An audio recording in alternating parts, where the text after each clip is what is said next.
kings were very successful, like Gilgamesh was, they almost always started worrying about death.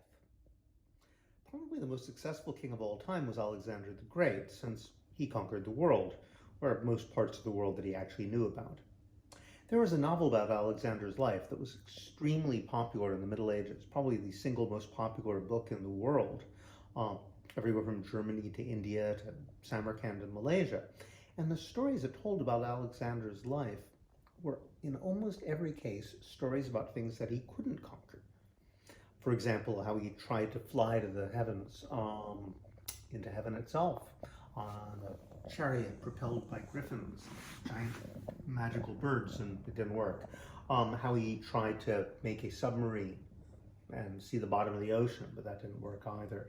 And the biggest story of all was his attempt to find the fountain of eternal life. In one version, he actually did find it. It was in the Garden of Eden, whose location had been lost, but just as he was about to take a drink, an angel appeared to tell him, well, you can have this drink, and you will live forever, but if you do so, you'll have to stay in the garden. You'll never be able to leave. And he thought about that.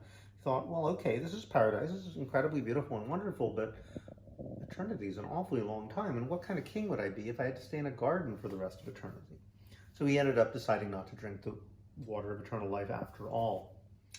So if kings couldn't live forever, well, at least they'd want to be remembered forever.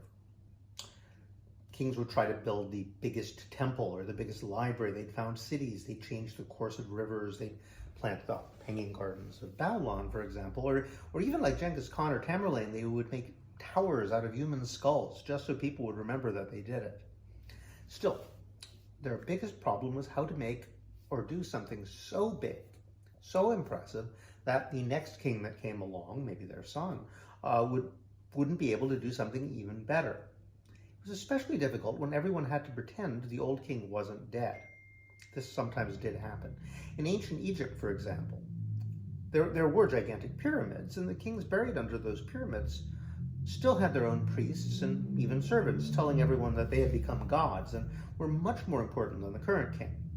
This was extremely intimidating for the current king. Every pharaoh had to worry, well, everyone treats me like a god while I'm still alive. Everyone treats me like a god now, but I bet they're all secretly asking themselves whether I'll ever be able to build a pyramid as big as my dad.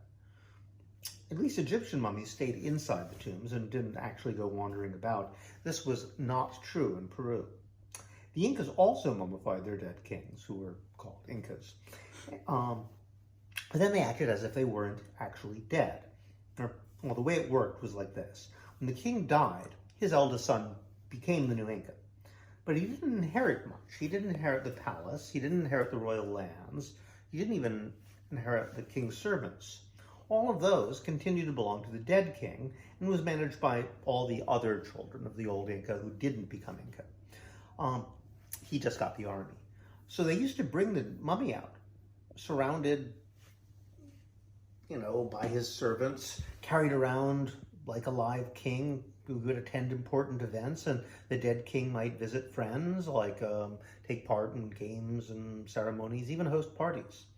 The new Inca only inherited the army, and he was expected to go off and conquer new lands that he could use to support his own palace and servants until he died and became a mummy, and then his son had to do the same thing. That's why the Inca Empire grew so quickly. It was thousands of miles long. And it meant that the Inca capital, Cusco, was a really odd city because all the most important people in Cusco were dead. It also meant that each new king felt he had to do something extremely big and important in order to impress all the dead ancestors who were still actually wandering around.